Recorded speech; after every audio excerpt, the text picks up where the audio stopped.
नबी करीम सल्लल्लाहु अलैहि वसल्लम और सहाबा एक मजलिस में बैठे हुए थे कि एक शख्स आया।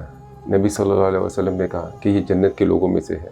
अब्दुल्लाह इब्न अमर ज़्यादा जानने की शौक में उस सहाबी के घर कुछ दिन रहे, लेकिन कुछ ऐसा अमल या गैर मामूली अमल नहीं पाया। आखिरकार अब्दुल्ला इब्न अमर ने उनसे पूछा कि आप क्या ऐसा अमल करते हैं कि आप जन्नत के लोगों में शुमार किए जाते हैं। उन सहाबी के ज़हन में कुछ ना आया, लेकिन थोड़ी देर बाद कहा, रोज़ रात मैं हर उस शख्स को माफ़ करके सोता हूँ जिसने मेरे साथ बुरा किया होता है, और मैं अपने दिल में किसी के लिए गलत एहसास नहीं रखता। इस वाक़े से हमें अंदाज़ा होता है कि माफ़ करना और दिल साफ़ रखना हमें जन्नत में ले जा सकता है। आजकल रिश्तेदारों के दरमियान कुछ गलतफहमियाँ हो जाएं तो वो सालों एक दूसरे से बात नहीं करते।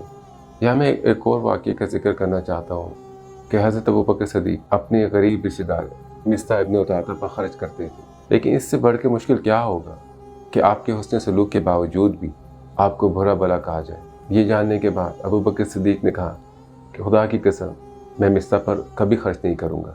फिर अल्लाह ने कुरानी आयत में फरमाया, उन्हें चाहिए कि उनका कसूर माफ़ कर दें और उनकी गलती से दरगुजर करें। क्या तुम इस बात को पसंद नहीं करते कि अल्लाह तुम्हें बख्श दे, और अल्लाह बड़ा बख्शने वाला मेहरबान है। अबू बकर ने दोबारा उनका खर्च शुरू कर दिया और कसम खाई कि वो ऐसा दोबारा कभी नहीं करेंगे। जब भी हम माफ़ी के बारे में तसव्वुर करते हैं तो हमें सबसे ज़्यादा अल्लाह की मग़फ़िरत का ख्याल आता है, लेकिन हम ये भूल जाते हैं कि लोगों को माफ़ करना हमारे लिए भी कितना अहम है।